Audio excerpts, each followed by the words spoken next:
Hello. Welcome everyone to another episode of The Role Playing Guys. This is Spencer happening here for another quick intro. As you know, this is the review episode of our dive into the game Power Outage, sent to us by Bebersi El Taib.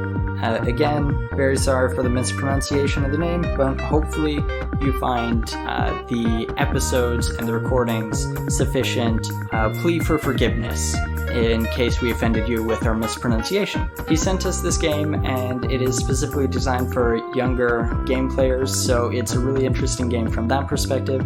And in this episode, we dive more into an explanation of our exact thoughts and areas that we liked and didn't like as much. But spoiler alert, there really isn't much that we didn't like about this game.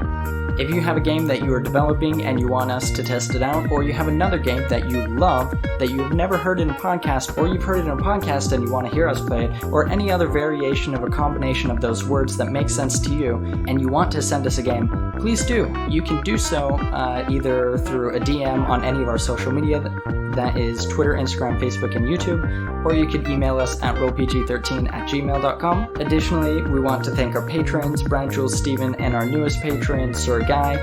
Thank you so much for contributing to the show. You are the rhino horns to our rhinoceros. Without you, we just look like an overgrown hippopotamus living on land. And who wants to see that? No one. On a more serious note, we want to remind you to continue to listen to the medical experts, as there is continuing guidance that is being received from them. So check out the website from the CDC and the WHO. Please wear face masks and wash your hands. We also want to continue our support for the Black Lives Matter movement, as well as the Use of Force Project. These two foundations or groups are really pursuing justice in the United States specifically, but their principles apply all over the world. That's all I have, so let's get to the episode. I click the button and it blows the blue lines up. I read through the website, I rate on the games right. I know what I'm doing tonight. I'm recording a podcast, something that won't last very long, cause nobody has attention span. What are we doing? Recording. Well, welcome everybody to the review episode of season 6.3, right? 6.3? That sounds right? Yeah, Third game of the season. So. 6.3. So today we are going over our thoughts and opinions on the Power Outage game that was given to us. I think it was a fun one. I think we all had a good time playing it. So do we want to go through the entire criteria that we normally do, or do we just want to give our thoughts on this one? I think last time we said we weren't going to do the whole criteria thing. Usually So we're just doing our own. Usually general with these stuff. mini games, it's just kind of stream of conscience if somebody hasn't written it down, and one person just kind of explains anything that really stood out to them. Okay, what I'll do is I'm just gonna pull up some of the I guess our main list of criteria, just in case we need some like brainstorming material and inspiration for thoughts and stuff. But I agree with you. So we'll just go with our general thoughts, opinions, feelings, loves, hates, what can be improved, what can be kept the same because it was fantastic. So is anyone feeling super inclined to start the sesh up? I'll go and get mine out of the way because I don't have a whole lot to say, I guess. I'm really bad at criticism when I don't feel strong negative feelings about things, so. What about strong positive feelings? What about strong neutral feelings? I'm good at strong neutral and strong positive, but if I don't feel strong negative feelings about something, it's hard for me to criticize it. Anyway, I thought it was a really, it's a solid game. Pretty well thought out. Easy to play. Great introduction to role-playing games, especially if you have young kids who are like, oh, I want to seeing you play and are interested or want to play because they've heard about it. A good way to get them into it. It's definitely more narrative driven to me. Yep. rather than dice. Mechanics and dice. Mm-hmm. Yeah, but I mean, it was fun. It was more fun than I thought it would be playing an easy game. So, and I mean that in a good way. I think you bring up a good point. Whereas a lot of other games are driven, or they find a lot of joy in the mechanics of it and the complexity of it, this game finds a lot more. It utilizes narration and storytelling and focuses on that side of it, which I think enables it to be a game, an introductory game. Well, it focuses a lot on like your character. You can do what you want with your character, and as long as you're working with your group, you can pretty much do whatever you want, mm-hmm. and eventually get to where you need to be. But it's not like certain games, certain campaigns where you kind of have your checklist of things you need to get done and the way you kind of need to go, even if you do have some flexibility. Mm-hmm. I think the part that I loved the most, I didn't play, but from what I could see when helping Brianna make her character and seeing your guys' characters, was the variation of the powers. So in the rule book, he has like a list of like potential ideas you could use for powers at different levels, and you can kind of shape narratively that power off of those recommendations. So you could even have people using the same power to say like offensive H or something or whatever it is, or power H, but have the wrapping around it be different and the characters would still feel different. So I agree with Rebecca in the fact that it's simple enough and narratively driven to make it still fun, even with the light mechanics. Like, kids are going to love it, I think, because they have the imagination and the ability to create those narratives. Was there anything else you had to say, Rebecca? I mean, I guess, like, I can't remember. I feel like there was one thing when we were doing character building that I was like, I'd really like to just see some examples of this. Just for clarity. Was it stats or something? I don't remember. So. Or weaknesses? Weaknesses was hard. Yeah.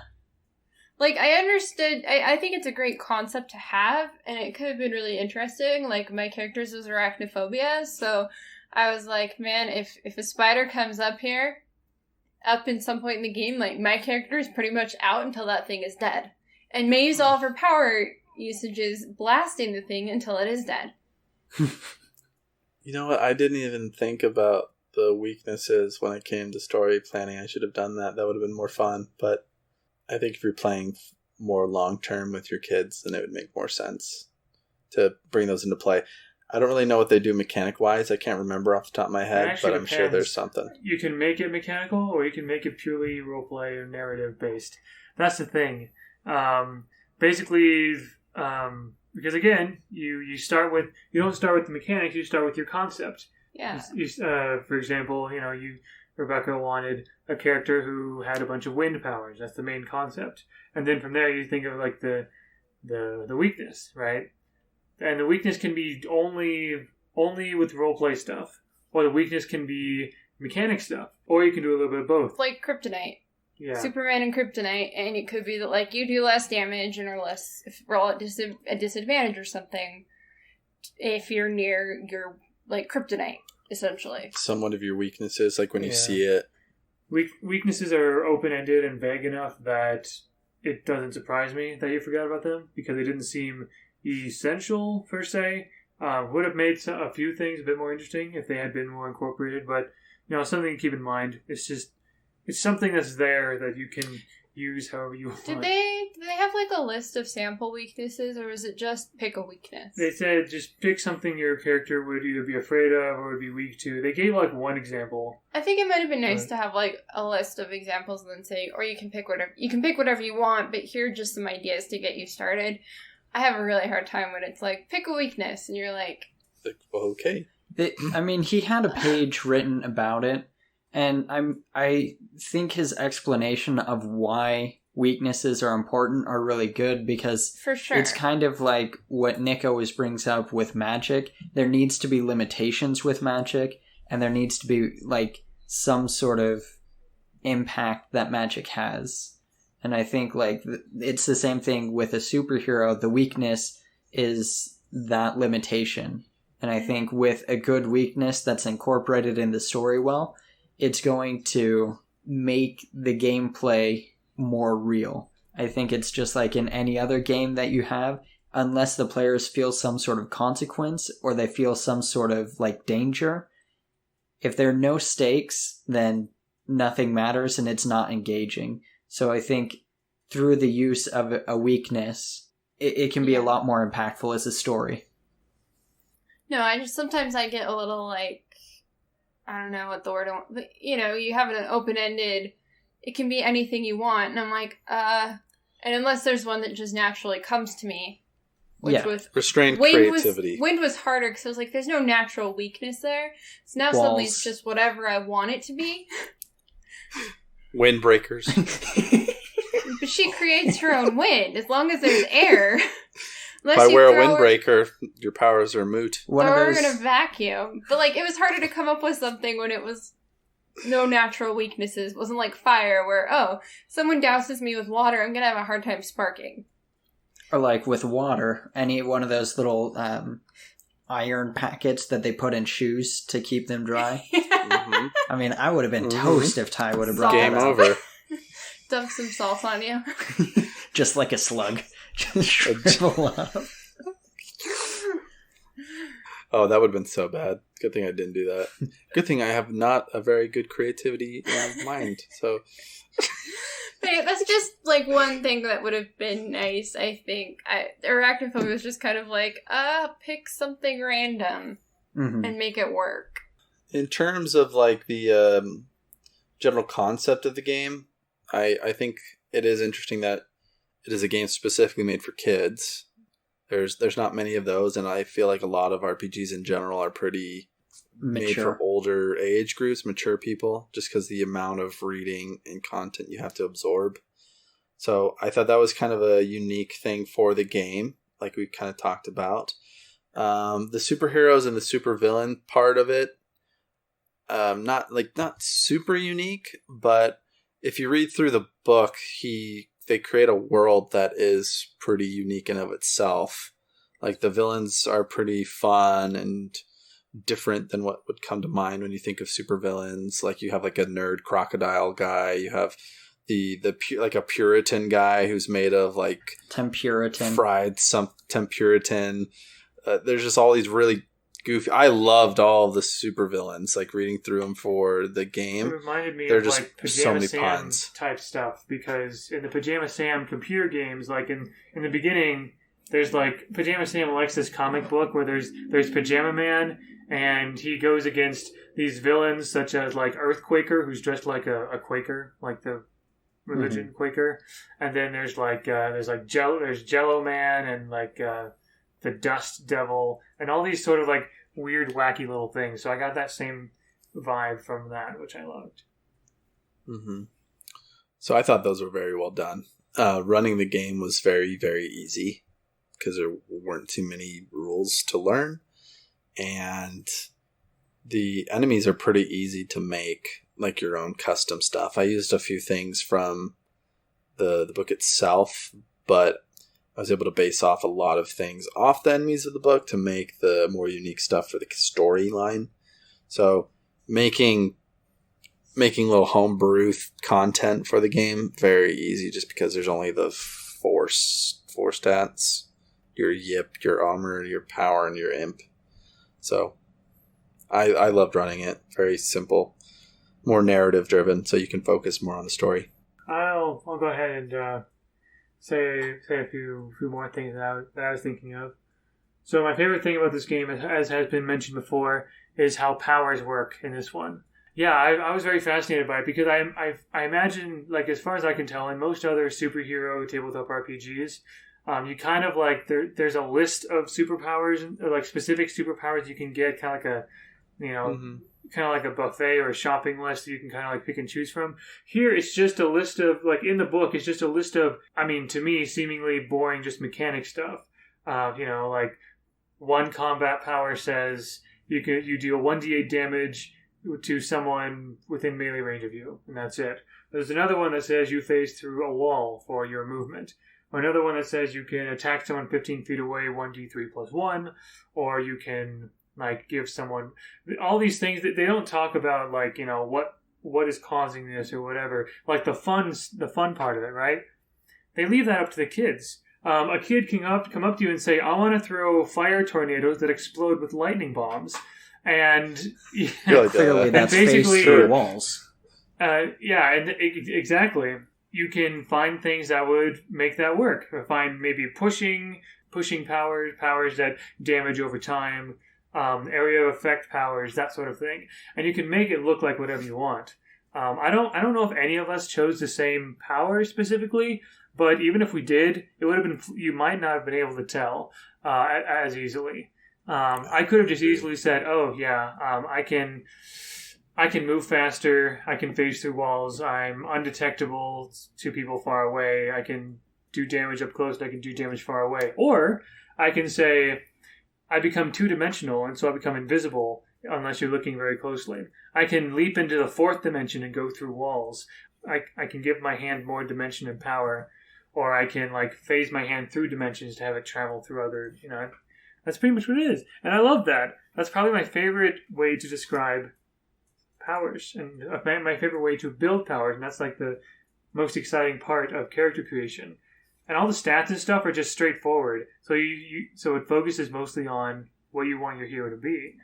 And then if you're a kid and you might not appreciate like mechanics and stuff, parent or the adult who's running the game can figure that out and say, all right, thanks for telling me what you want. Here's your hero. You can do these things. So I love that. Which leads into the other thought I had, which again was mentioned earlier. I was told early on, of course, this was a game for kids, and I looked at the book and I'm like, this is a big book, and it's kind of hard to get through to find what I need sometimes because it's very dense. There's a lot of information in there, a lot of lore, a lot of tips on how to play with children and all that kind of stuff. So my idea of like a tabletop RPG for kids, I thought that the book would include like a section specifically for the kids, but it wasn't. The whole book is for the person running it. So that way the kids don't have to worry about anything except the adults telling them, okay, you're going to be a superhero. What kind of superhero do you want to be? What kind of powers do you want? And then I will tell you, basically like how to do things. All the responsibilities on the adult, but that also makes sense. That's kind of how it would work anyway. Not that I've done this, but I imagine anyone who's run a D&D or Savage Worlds campaign or whatever in a high school or middle school would know that all too well. But yeah, I'm very impressed with the execution of all of this whole game so far, especially the powers. Very well done. I think for me, I wrote my thoughts down just kind of with the normal grading criteria that we use, just because that's the way I think. But the general overall concept and the setting I thought was particularly good when it comes to designing a game for children.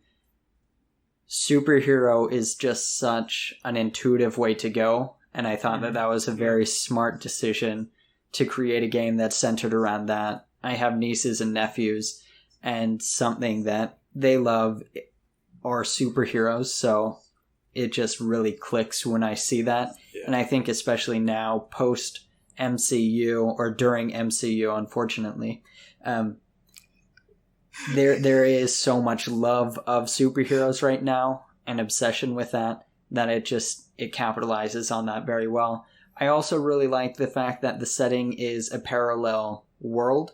So it's the exact same world that we live. It's just in a parallel dimension or universe or whatever. So you can incorporate as much actual history into the story that you write as you want. So you can make it as accurate to what has happened in history as you want, or you can make it completely alternative, which is interesting.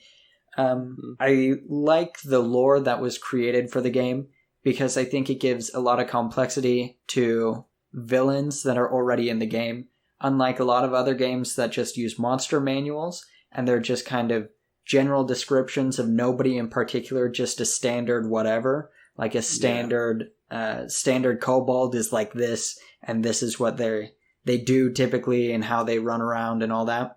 this game focuses and creates actual villains, and then it has like their hench people that are more generic, but it's created a villain, and all of them villains that are actually complex, except for the Adjugator. I think he was a little simplistic in the sense that it would be difficult to empathize with him, but pretty much everybody else was like, I could actually see their point of view, and that makes sense what motivates them to be the way that they are. So I thought that was really good in the writing in general to create the lore of the game.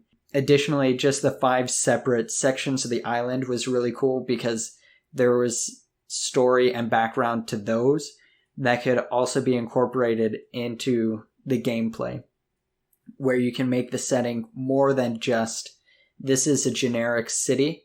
You could incorporate a lot more specifics to it more readily without having to do a ton of legwork. So I thought that was cool. The other thing to cut in just really quick about the supervillain stuff, the game is also kind of I just remembered this while you're talking about the unique characters. All of the villains have, it's kind of like a training tool you could use with your kids. Mm-hmm. Like, because each villain had, like, I don't really know how else to say it, but like each villain has its own weakness, and those things are correlated to things you do like in the world. In real life. In real life. So like give someone a compliment, or like eat your breakfast, or have your vegetables, and then you get like bonuses, or the villains can't use powers. So it's like also helping your kids learn like, common etiquette and like good habits on top. So sounds like, a more empowering version of classic fairy tales. Yeah, I think so. I thought it was kind of fun seeing those, so sorry to cut it. No, I'm glad you brought that up. I wanted to talk about it, but I think it's a good point to show that, especially if you're playing this with your family or people within your own household, it's a really good way to teach manners as well. I know that there are a lot of other games that we played that I feel like The Flying Circus is a really good game to teach about acceptance in general. I think that this game is a really good game to teach just basic manners to young kids. So that was a good point. The learning curve is non-existent for anybody who's played any sort of game ever. And like that, seriously, when all you have to do is add one number to the dice that you roll, it's going to be incredibly simple. So I think that works really well. For me personally, it's a weird thing because, as I've said before, when we talk about games that we play, I really like the rules that are complex. For me, a more complex game is typically more interesting because there's more to dig into and more nuance. But this game, like Rebecca mentioned, because it's so narration-based, the fact that there isn't much complexity in the rules allows for that. And like Nick said, because there isn't any complexity, you can create powers to be whatever you want visually when you explain them. So like you get the effect of the power, but you don't get the description of what happens when you use that power. Yeah. So I think that's really cool. Smart way to go about it. Yeah, I think it's a brilliant way for a child to play, or for a child to learn about these. Character creation with 3 stats, it's super fast, and you can create any sort of hero that you want. I mean, I think that can sometimes make there be overlap, but it's interesting because as opposed to other games where you can have overlap in stats, where somebody can have the exact same stat block of like 2 on impact, 3 on power, 4 on omer, it can feel very different because of the superpowers chosen. So it's a really interesting way to get around the staleness of perfect balance that can exist. Even if you had the same powers, just like I said, the wrapper of it, just how you portray it, will make everyone feel unique and different also. So yeah, powerful ass tool of the game, I think. I think it's just a really interesting way to go around it because I felt like in other games, like in Dungeons and Dragons, for example, it's fairly simple to still have overlap and then feel like a repetitive character. And then if somebody talks more than you in your party, to feel non-existent. Whereas with this game, I feel like even if you're a shyer person or a quieter person, you can still feel empowered by playing the game. So I think that's interesting, the way that you can get around perfect balance by having things be a lot more up to the players to design visually or descriptively. So and choosing, like then picking and choosing powers or like abilities strictly based on mechanics. I think with that, it does help if players communicate what they're choosing. Like typically when we were getting new powers, I would text everybody and let them know, hey, this is what I'm getting. Just so that way, when we were playing, it wouldn't be like, oh, I'm getting this power that stops somebody from attacking, and so is Rebecca. Well, I got like I think there's a bit of coordination that helped it feel even more diversified, which I think is important when you're playing these sort of games. So we're all three playing support characters and then waiting for someone to step up and fight. Exactly. Gameplay, combat, exploration, and role-playing. Combat is really simple, but like has been said already, it's narrative-based, so it makes it a lot more fun. I think that this game is more and almost definitively an in-person game, just from the mechanic of spaces. I think spaces, we didn't use that, and I really regret it actually, because I think the use of spaces in powers makes it a lot more restricted and more interesting, because there are certain powers that you can't use when you're 5 spaces away. So having that specific distance and being able to think, I'm within 5 spaces, and everybody has a travel of at least 5 spaces. So if I get in this distance, they're probably going to close the gap, and I'm going to be either hit with their power or hit with their punch or something like that.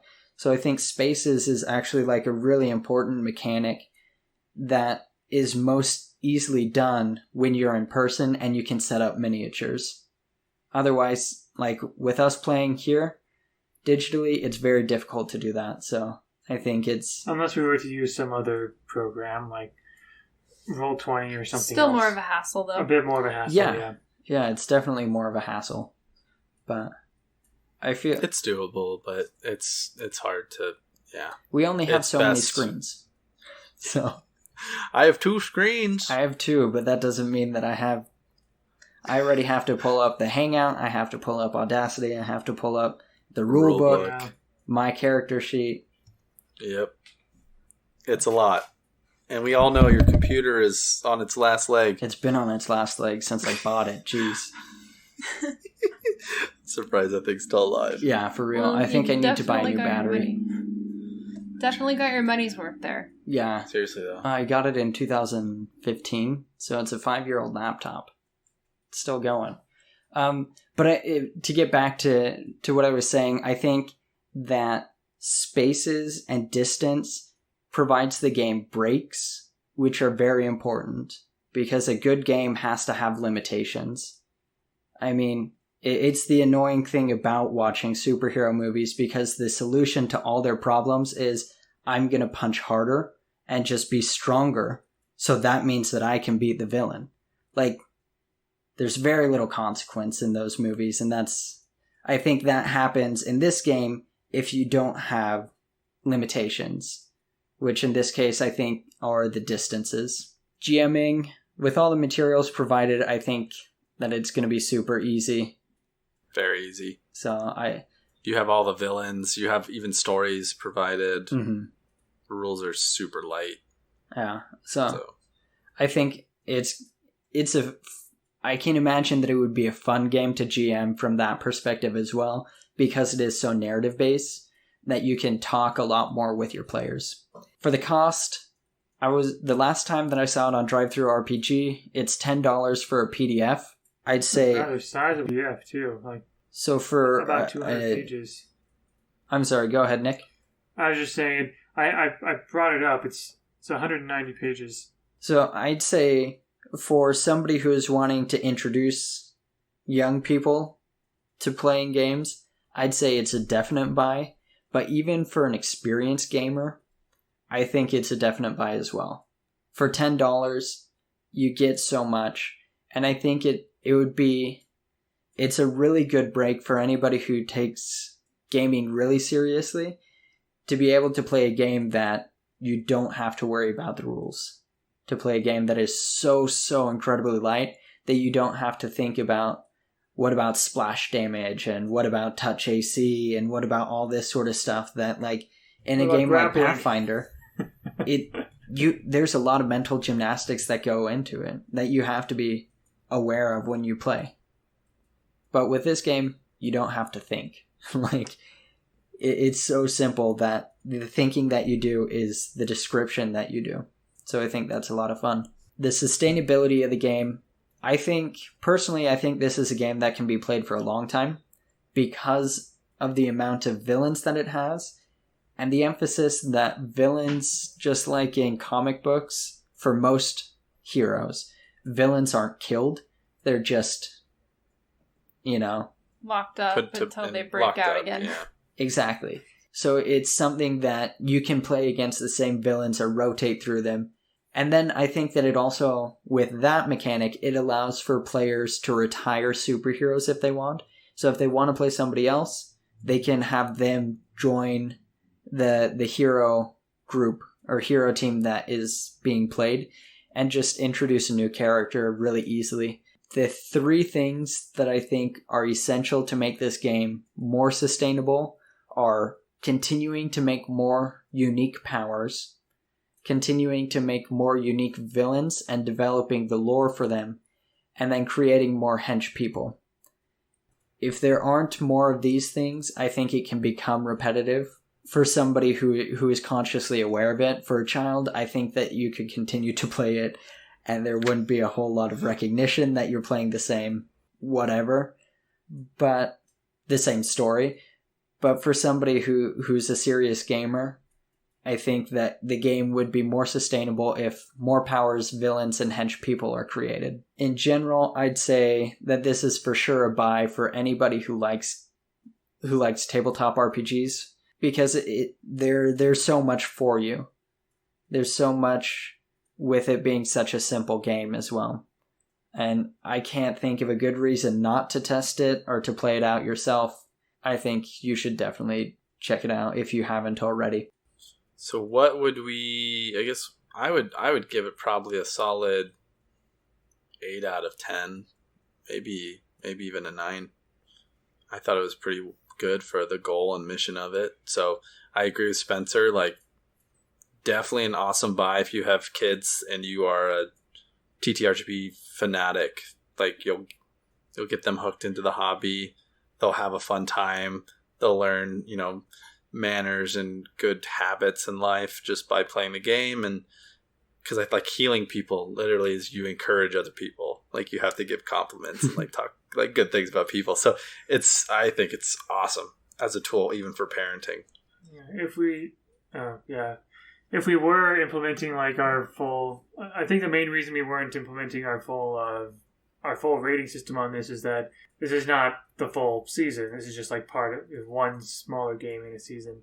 But if we were to, like, I would imagine, like, with the large potential here, I would probably give this a D12 in our little potential final rating system sort of a thing, where we give like a dice rating. The higher the dice, the larger the dice, the more potential we see in it being like fun for lots of people. The accessibility of this game, because of its simplicity, but also the creativity that you can express in it, quite impressive. Rebecca, what are your thoughts?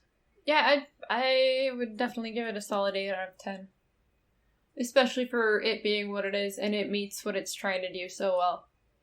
That's the thing for me, that the reason that I would probably say higher, honestly, because it's the same thing of like, if I'm trying to rate an animated movie, I'm not going to rate it with the same criteria that I would an Oscar-winning drama. Like, I wouldn't rate Finding Nemo on the same scale as I would, I don't know, Shawshank Redemption.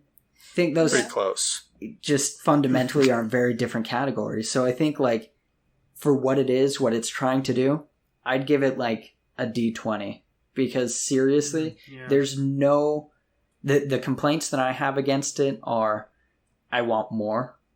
And that's a really interesting complaint, you know? I don't think there are many games that I can look at and be like, dang, if only they just had more lore to it, or more of the same, you know? But the thing is, it's so easy to do that. I feel like you could even expand to different parts of the world. Yeah, and open up new stuff. That would be fascinating, because he says that the Power Outage, the island of Outage, is specifically a superhero hotspot or a superpower hotspot. But I mean, there are problems all over the world, so I would be fascinated if you were to come up with another book that expanded outside of the island of Outage, that had international villains and things like that. I think that would be a really, really cool additional pack to include. The only thing that I would suggest is on the character sheet, making a 6th spot for the powers, because right now there are only 5. So I think having that 6th spot would be really useful, just to be able to have all the powers on the same page. But that's not a real complaint, I don't think. So it's such a little one that it's hard to say that it really is. Well, I literally just wrote mine up on a blank piece of paper. I used a note card, Yeah, I used a piece of paper. And it was easy enough enough that I could keep everything on the piece of paper and be able to find what I needed. Which you definitely couldn't do. Like, D&D, I feel like you definitely need the character sheet to keep everything straight. Yeah, and organized. I think it's funny, because in the last game, we were talking in A Cool and Lonely Courage, we talked about how nice it would be to have a character sheet. And for this one, it's almost like, with how few mechanics there are, you could easily get away with like a 6x4 note card. Isn't that what you did? That's pretty much what I did, yeah. That's what I think what I used was a 3x5 note card, though. Oh, sorry. Woo! He's pushing the boundaries of gaming, ladies and gentlemen. Next we'll be playing games written on a microchip. I don't know. Well, now the next season we're playing a game where it's like pages of character information. So get ready for the complete 360. Before getting into that, was there anything else anyone wanted to say about Power Outage? I can't think of anything else. I can't either. I know the only thing that I would say is keep expanding the world and the universe and adding to the powers. And then also, I think Nick brought this up when we were reading through the rulebook to begin with, but I think perhaps a little reorganization there to make... there was just something that was a little bit funky in the way that it was... It felt very dense, and it was hard to tell which section I was in sometimes. A little scattered. Yeah, it felt a bit scattered. There's a table of contents in the electronic version. You're able to click on the things in the table of contents. But even the table of contents was just a long string. It was a long string of subjects with not really any like headings or subheadings as far as if there was just a lot of like smaller print that was just a long list of things. So again, it's meant for the adults. So I think it doesn't have to be like kid friendly per se, although it is very colorful and everything. But some of us are lazy adults who want to be able to find things quickly. I think just a little bit of reorganization with that would be the only thing to the rule book that I would add. Oh, there are some subheadings, but it's like everything is the same size and font. The headings are just italicized and underlined, but the same size. Indents. And indents would be and there's no indent. Anyway, just like it's formatting stuff, and I mean I've been a professional editor and proofreader and stuff, so maybe I'm just a little more attuned to those sorts of things. But that's just like for the book in general. I think it is worth pointing out though, because those are things that unless you see it done well, when it's done well, you don't really notice it. But when it's done not well, it is a little obnoxious. Yeah, everything is there. It's just a bit dense and feels cluttered at times. Do they have a black and white version of the character sheet? Or is it just the blue one? You can print it out and it's pretty decent. Okay. Yeah, we print out black and white. Sure, and it looked just fine. I know there's some resources on the website for Power Outage. I'm not sure if it would be there as well. Just from they want you to post your heroes and everything too. If you want, you can share your heroes on there. That's something that I tried to do. I tried to look at the hero submission, and it doesn't have, like, when I click on that page, nothing comes up. So I ended up just... Could it just be that the site is old or something? I don't know if the link is old there or something, but I ended up just emailing him separately with Wet Willy and saying, if you want to use him or post him, go ahead. Like, I thought it was a good game. So hopefully I see him up there. But who knows? Right. Not sure how old this book is. I've just had bad experience with colored things being printed on a black and white printer before. Oh, copyright 2018. Okay, so I thought it was going to be like 2011 or something. Was there anything else that I wanted to say? No, I think overall it's just good.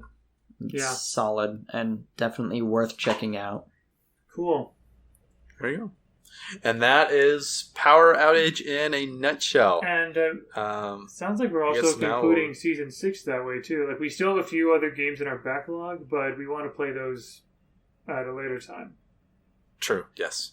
Looking at, like, what games we want to get into now, and, like, we feel like we've kind of gotten to a point where normally a season would end about here or a little before this point. Yeah, Season 7 will be Legend of the Five Rings. I think we may have mentioned this before. In contrast to Power Outage, this is a tabletop RPG. This is a tabletop RPG made by Fantasy Flight Games, which, if you are not familiar, they make a lot of fun stuff, but it can also be dense at times. Their board games, and especially their tabletop RPGs, have a lot going for it. They have a Star Wars tabletop RPG which is a lot of fun. And this is just another IP that's been around for a while. But Fantasy Flight Games was able to develop the 5th edition of Legend of the Five Rings. And we bought it.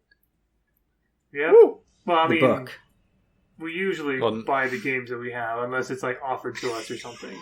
I don't know exactly why you're so excited about us buying the game. Keep it secret. But Danny may have shared a lot of his games with me. Fair enough. So it's been a while since I've actually purchased a game. Well, I mean, we've been playing a lot of games that have been given to us, and I guess games that our friends want to play. So yeah, I mean, like, we purchased D&D. Danny owned Numenera. You already owned D&D. We already owned D&D It's not like you went out of your way to buy it for this. Yeah, it was kind of like what kind of got us started in this whole thing. Pathfinder, I believe one of us owned. Pathfinder was Danny. Right, yeah. Got us into that. I had some stuff myself. And then I had all the Warhammer stuff. Yeah, okay. I guess this season, several of these games were given to us in beta version or otherwise for the purpose of reviewing them. So, playing them and reviewing them. But yeah, this one is a full game with there's a lot of books, but really you only need just the one core rule book, which is still several hundred pages long. But yeah, we will be exploring the fictional country of Rokugan, which is like a fantasy version of feudal Japan, essentially. It's got a bunch of clans. All the players are samurai. The character creation process is there's a lot of stuff in this, a lot of customization. The character creation process in particular involves asking yourself 20 questions about your character. And each question is kind of like a different mechanic or a different aspect of your character. So it can be a lengthy process, but that's, I know Spencer and Tyler especially are excited about it. Different clans give you different abilities and skills, and there are different schools and different levels of expertise. You're all samurai, basically, but you can fulfill your Crouching Tiger, Hidden Dragon dreams, or you can fulfill your, I guess, more serious, Naruto mature dreams. Avatar Last Airbender dreams. Or your crab dreams. Or your crab. I'm going to be a samurai. You want to be a crab? I'm literally going to be a crab. Can you have claws? Yeah, I'm not going to have swords. I'm going to be... Are you going to be Kingler from Pokemon? 6-legged, 8-legged creature with pincies. and little bug eyes. That's going to be You're gonna give. Oh my god, that'd be pretty cool. Not gonna lie. Pretty dope. It's interesting because I feel like the character creation is like a third of the book, but the actual mechanics that I've seen are like very short. It's just the way that they're applied that make it complex. The core set of rules focuses on a unique set of dice for this particular game. This is another, what I think is kind of a trademark of Fantasy Flight games, tabletop RPGs. There's always a unique set of dice for that game. There's a unique set of dice for their Star Wars game. There's a unique set of dice for this one, and I have the book and the dice. You only need one set, by the way. You don't have to have all players have the dice. Nick can fudge all the rolls, that's why. That's what Nick wants to do. He's tired of him being the low roller. All of you will be low rollers now. Well, see, that's the thing, though. Like, low rolling could be, it's like a dice pool system.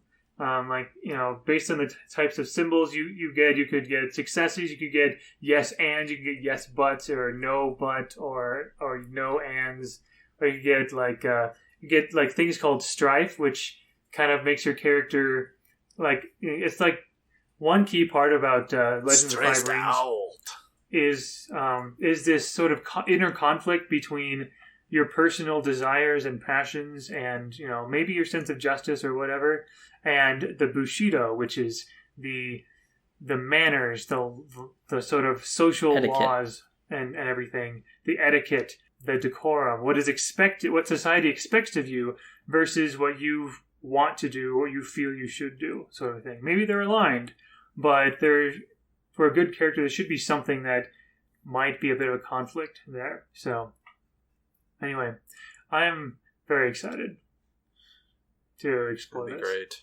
I'm pumped. I read through most of the rule book, and the lore is real. Oh yeah, this is a game that's been around for a while. Fantasy Flight games didn't always have this. It's kind of like with D&D.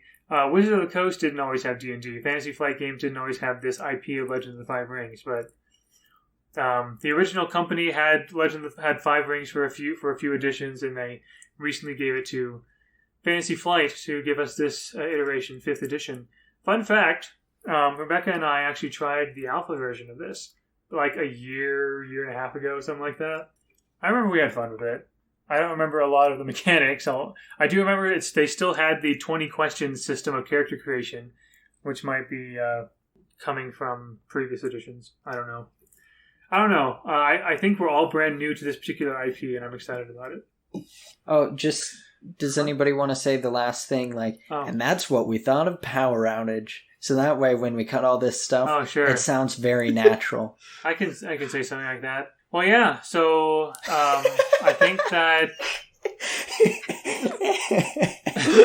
it's so natural. It's gonna be so funny when I You're just like Leonardo DiCaprio when he just gets into character. It's the same thing, Nick. When I cut it, it's just gonna sound so funny because it's gonna skip to this, and it's gonna be very clear that we cut a major section.